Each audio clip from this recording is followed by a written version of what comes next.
hard on the brakes, down to second gear, semi-automatic gearbox. You won't see his hands come off the wheel because he changes gear by flipping paddles which are underneath the rim of the steering wheel. The right-hand paddle for changing up, the left-hand paddle for changing down. He's almost at the end of the lap now, coming down to the hairpin. And Damon Hill will leap from 15th where he is at the moment. He crosses the line and moves up from 15th to second position. Second to Gerhard Berger, who is fastest, 1 minute 14.5. Damon Hill, 1 minute 16.2. And Berger's 1 minute 14.55 is quicker than he went this morning. And that is Monsieur Gounod from France. You know, really with him, Murray, it's not a case of it's when he spins, isn't it? Yes. The excitement of the first qualifying session will continue very soon.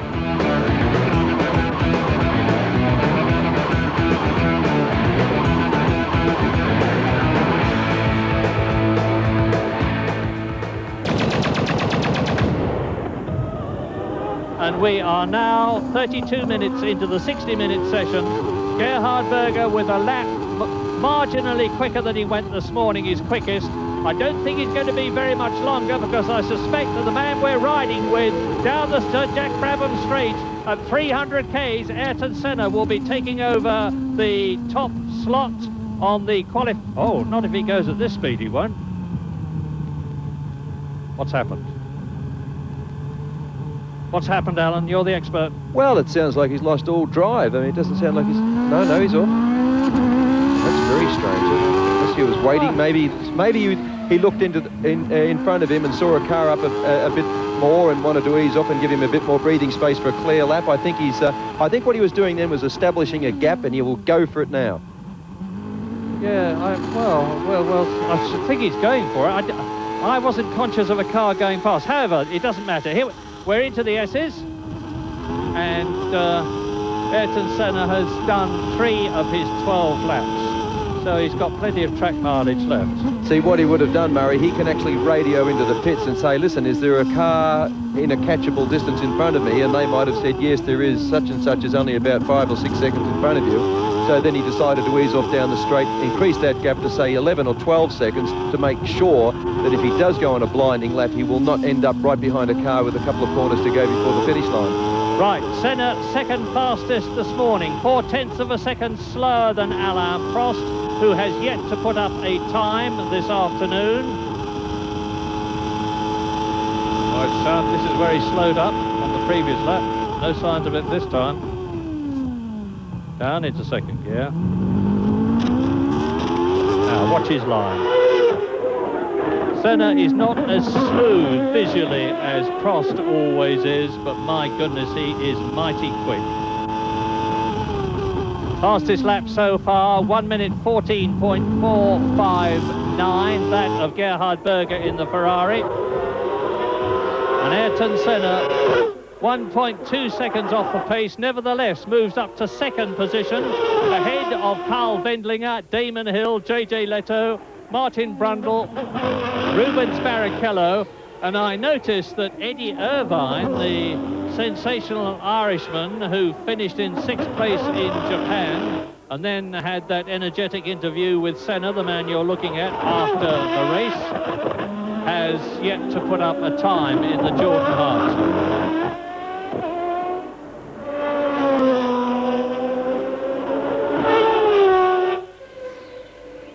This looks like it's a much quicker lap, Murray. He looks like he's using a lot more of the circuit. He used a couple of the curves with chicane. Pulled out then, probably used a little bit of a toe. So he's much quicker than what he was that time last lap. That's Gounod coming in again pretty slowly. He will have cost Senna a fraction there, very little, because Senna could see him as he came down the Sir Jack Brabham Straight, but he did have to jink aside at the last moment.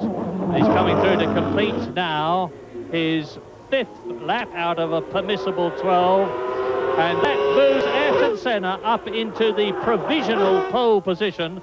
I say provisional because first of all there's the rest of this afternoon session, and secondly, of course, there's tomorrow's session, and they will all be hoping that it's not wet overnight. And here's the man who can challenge him most, Alain Prost, quickest by far this morning, the smooth driving Frenchman. He's in the most powerful car on the track, the Williams Renault, but actually the active suspension setup of the Williams at Adelaide is not as beneficial as it is at other circuits. The problem with Prost, Murray, is that from a commentator's point of view, you really never know when he's on a fast lap because he looks like he's doing a slow lap. He's so smooth. Exactly, and Frank Williams said just that this morning, and Alain Prost is now third quickest, and he was on his build-up lap. And I'm expecting to see the Frenchman go up into the provisional pole position on this lap. We'll see how his time compares with Nigel Mansell's pole position time last year of 1 minute 13.732 seconds. That's Alain Prost's ultimate target. But if he can beat Senna's time, and Senna has just become the second man to go quicker than Mansell did last year, because he's gone round in 1 minute 13.5, which is faster than Prost went this morning. Now, I find this very interesting because McLaren have had a lot of trouble this year working away, getting their car right, and they've actually got a less powerful engine with the Ford than Prost has with the Renault. Well, on a corner like this, a circuit like this, ultimate power is probably not quite as important because you can have all the power in the world, but if you can't use it, if you can't put it to the road, it's useless to you, and that's why the traction control came in. In fact, if you listen to the turbo cars here a couple of years ago, they literally used to disconnect a couple of cylinders on the tight twisty part because they had too much power. They just couldn't put it to the road. So if the McLaren's handling very well and it's got slightly less horsepower, it could, in a funny sort of way, be more beneficial to Senna than having too much. We're riding with Michael Schumacher. Watch the master at work. You can see that thumb of his, Murray, left hand thumb. As we go into a corner, he'll extend the thumb, he'll press the button, and what that is, they've programmed the car for second gear. When he comes up to a corner now, he'll go through here, and you watch the thumb as he goes up into this next right hand. It'll come out, there it goes, presses the button, and they've programmed the car to go into second gear corners. All he does is put the thumb out, press that, and at a certain revs, it automatically goes down to second gear for him. Now, there are people, Alan, that say that because of these electronic driver aids, the driver needs a lot less skill to drive the truly modern Grand Prix car. Do you agree with that?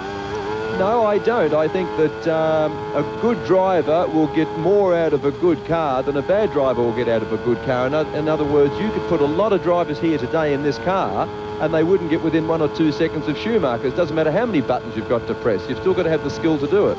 Absolutely. And Schumacher is nevertheless in 5th position because Mika Häkkinen, as Damon Hill joins the track, Mika Häkkinen is up to 3rd fastest. So the McLarens of Senna and Häkkinen are sandwiching Alain Prost, Williams Renault. That is Alain Prost. He is 2nd fastest at the present moment, and that's the monitor being put on the front of his car to show him what the grid positions, the provisional grid positions are. The action is getting hot, and it'll continue shortly. Because he has done 10 full laps. He's on his 11th out of 12. Past the East Market, down to Stag Corner, into Rundle Road again. And that right-hander there, which they take at about 95 miles an hour, having approached it at about 150, is a very, very tricky one to get round. Quite a lot of people have spun off there today, and if it's wet, it's really treacherous. I remember Nigel Mansell going off in the Ferrari and banging his hands in frustration on the steering wheel, having done so. And now you see those are the maximum speeds. That's nothing to do with the grid positions. And on Sir Jack Brabham Straight, just before the hairpin, Damon Hill, nearly 300 Ks, that's nearly 200 miles an hour, and he was quickest there this morning. They got the Williams set up for maximum speed beautifully. So Damon is obviously losing his time, not on the speed of the car, but on his own comparative inexperience, completed experience of Adelaide. With Berger. He's gone round Wakefield Turn up to Flinders Street. Lamy, you saw his Lotus had spun in the background there. He's not having a good first outing. in Adelaide because he spun off this morning after he'd only done 6 laps. And Alain emerges. Now, this is a terrific effort, not only from the driver, but especially from the mechanics. Yeah, great effort. I mean, the Italians, Murray, as you will testify, they really do rise to the occasion, and they'll now be as emotional as the driver. He'll oops, at Daisy, a little bit too quick in there. Oh, Lamy, that's the one that we saw before as Berger went past. Alain now will realise that there's closing minutes of this session. He'll realise that he's just caused his mechanics a lot of work, and he'll have to redeem himself to a certain extent, and he'll go out there now and throw his heart into this.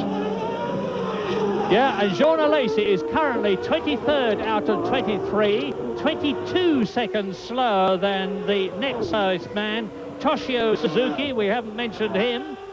He is the Japanese veteran Formula 3000 driver who put a bag full of yen down and got a drive in the LaRousse Lamborghini car in place of Philippe Alliot at Suzuka and here at Adelaide, but about as much chance of winning the Australian Grand Prix on Sunday as I have.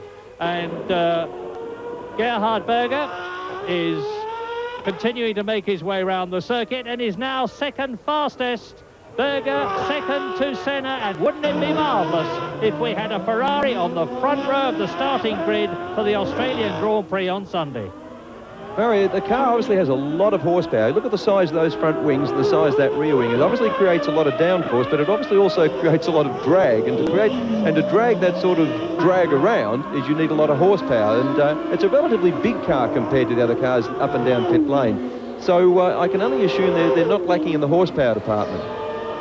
Alan, Jean Alain has put the car into the wall just through trying a bit too hard.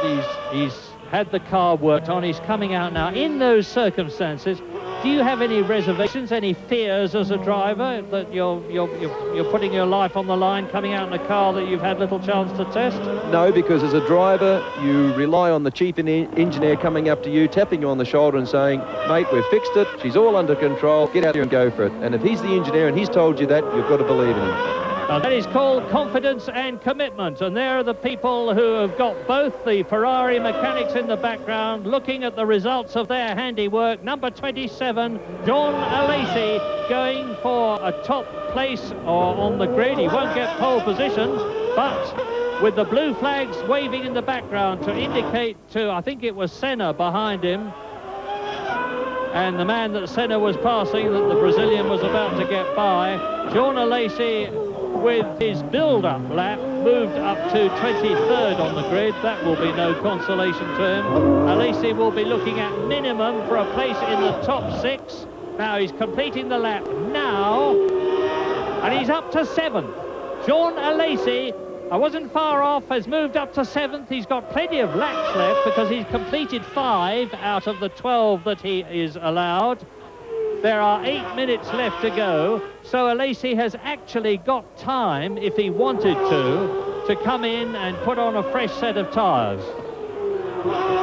Which is what I would do in the closing stages. I would think once I'd got my eye in, my blood pressure up and everything was under control, I would scream in. I wouldn't bother about pushing the car back into the garage. I'd just whack a new set of tyres on and go out and go for it. Well, Jean Alain was 4th in the Australian Grand Prix last year. Here's Alain Prost, currently 4th quickest, and Prost has only got this lap and the next one. Prost will want to... He's not a statistics man, actually. I was talking to him yesterday and I said, look, if you win, you could be the first man to score 800 points in Grand Prix racing. It would be your 52nd win and your 4 times world champion. Do these sort of figures appeal to you? And he said, yes, they appeal to me, but that's not what I'm driving for. But I'm sure he would like to equal Nigel Mansell's 1992 record of 14 pole positions for Williams-Renault in one season. And off the top of my head, I can't remember exactly how many consecutive pole positions Williams have got, but it's about 26 or 27, 24 pole positions. Quite an incredible continuous record. Prost is not delayed by the salvo of Karl Wendlinger at all there. Now he is going through to complete his 11th lap. He's now 2nd quickest. And this is the clincher for Alain Prost. If he's going to take the provisional pole position, he's got to do it on this lap, because this is his 12th and last lap in this session, and he's half a second slower than Ayrton Senna. No, he blew that. He just came in too quick. He got the back out.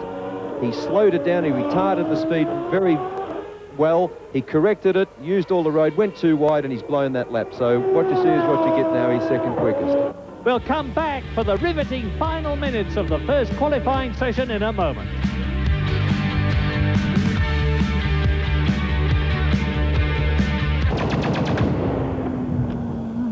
This is Michael Schumacher in the Benetton Ford, fourth quickest. Senna is still quickest, Prost is second, Berger is third, and Schumacher is 1/10 of a second slower. The numbers that are changing in the green circle, of course, are the gears. He's in fourth position gear now, up to fifth as he comes into the S's, fourth, third as quickly as that. And he has a semi-automatic gearbox, of course, but as Alan, keep on wanting to say Alain Jones, but as Alan Jones has pointed out to us, the Benetton, the McLaren, the Williams have actually got pre-programmed automatic gearboxes if the driver wants to make use of that facility. And meantime, as he comes out of Market's Turn into Stag Turn down Rundle Road, this is where the revs will start to build up to about 12,000, I would say. And this is the quickest part of the course. Schumacher has got enough laps. He's on his 10th. He's got 2 laps left at the end of this one. 277 Ks he was doing there, compared with 292 that Damon Hill was doing earlier on this afternoon. Well, it's getting very, very close to the end of the session. 3 minutes to go as I talk to you. With Ayrton Senna quickest, Prost second, Berger third, Schumacher fourth, Häkkinen fifth, Damon Hill in 6th position, John Alesi 7th.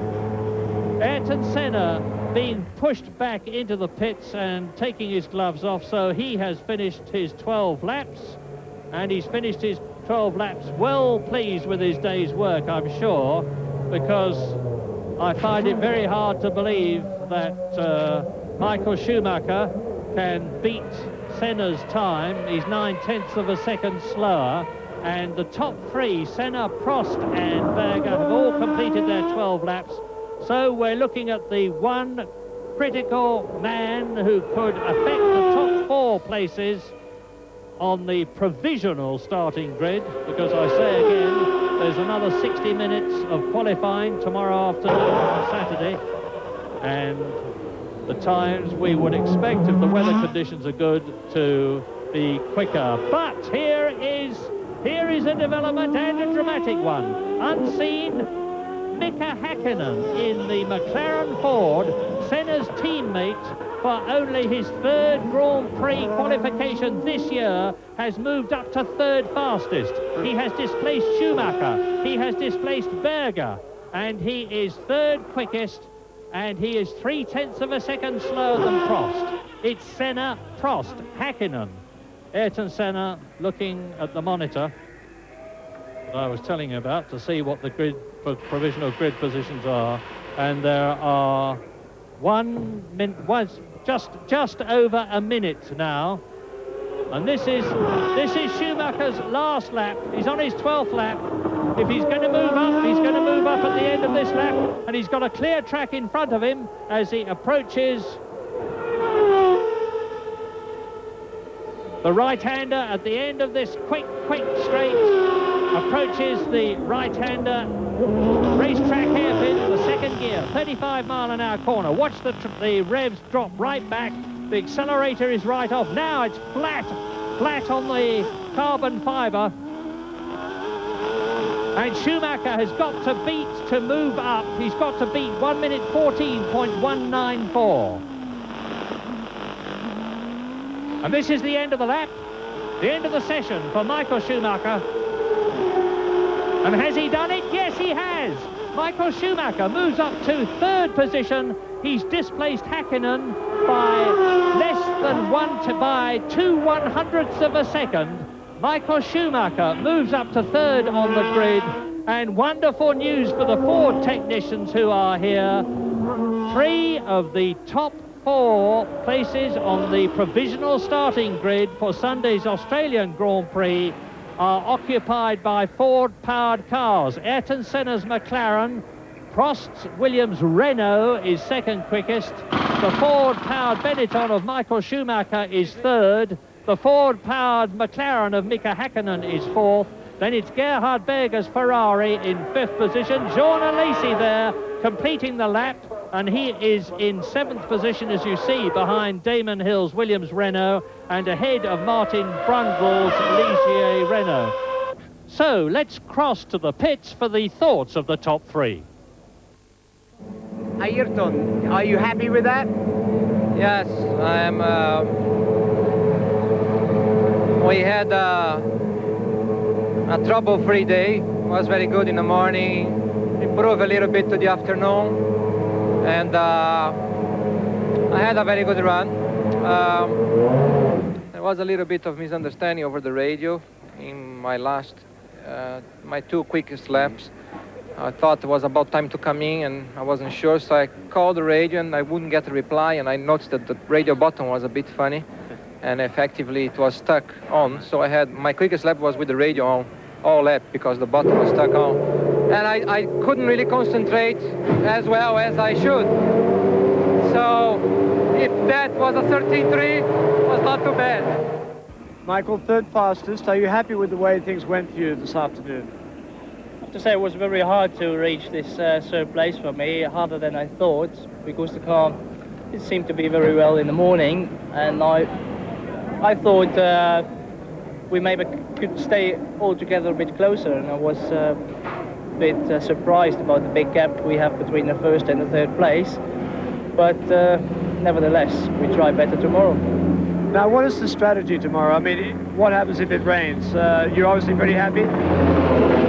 I mean, third position is a good starting position, so it's not too bad. I'm not too afraid about it, but if it rains, yeah, we can't develop anything, so I stay there for Sunday. It's fine. Now, a lot of people here say that you're one of the potential winners here. Is that the way you're thinking too? Thanks for the trust from the people. Thank you very much. Good luck. Alan, I saw you talking to your engineer. You look a little bit worried. Yes, we are a little bit, because our chassis is not very good on these tracks, jumping a lot, as a lot of cars anyway are jumping. And the problem is that the car was not bad this morning. We did not change very much for this afternoon, but the weather is a little bit different. It's a bit more hot. I don't know, maybe something happened and the car is not as good than this morning, but Ayrton did a very good time anyway, but I could not get the same time I've done this morning, which is not very usual. That was bad luck, because it was your last lap, and it looked like it was going to be a real hot one. Then what happened there?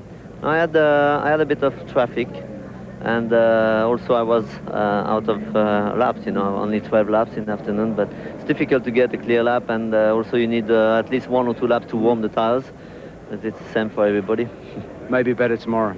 Yes, if we have no rain, maybe better. At least I'm in the first row, which is not bad, but we knew that it's going to be difficult, maybe more difficult than we thought. Thanks, Alan. Okay, thank you.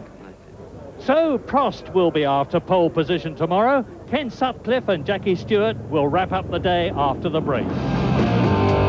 Take it to the limit, live it to the full. Everybody's gotta get some. Everybody wants you.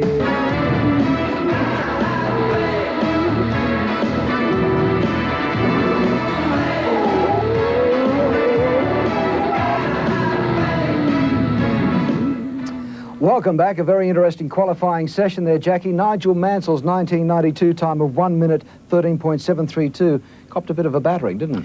Well, it's impressive, because at the end of last season they changed a lot of regulations to try and bring down the speed, and here we see Ayrton Senna has already broken that record on pole, provisional pole that is, in row 1, and alongside him Alain Prost, who everybody expect to be a little bit faster because of his power advantage. On row 2, Michael Schumacher with the Ford engine. Remember, Senna has one of those as well, as does Häkkinen. So that McLaren team are obviously very competitive here. That's good. On row 3, even though he had that accident earlier on, Gerhard Berger, along with Damon Hill, and I know from my point of view, I took around 20 laps to get a new circuit under my belt because he's never raced here before. That's very creditable at this stage. On row 4, Jean Alesi, teammate to Berger in the Ferrari, and then Martin Brundle, another British driver up there in row 4. So I think it's a good front end, considering the fact that we could see situations changing tomorrow for the weather. It could be showery tomorrow, so some of the drivers you see there may not be able to improve their grid position. So that's going to be an interesting fact, although the track should be faster tomorrow. Johnny Herbert had a lot of spins back in row 9 there. He went off the road several times, Pedro Rami, and then Eddie Irvine's back on the second last row. He's the fella who had the run-in with Ayrton Senna in Japan. So if it were to stay like that, it could be that Irvine, one of the first people that Ayrton Senna meets on the racetrack, if he takes the lead on Sunday. Okay, so watch out, Eddie.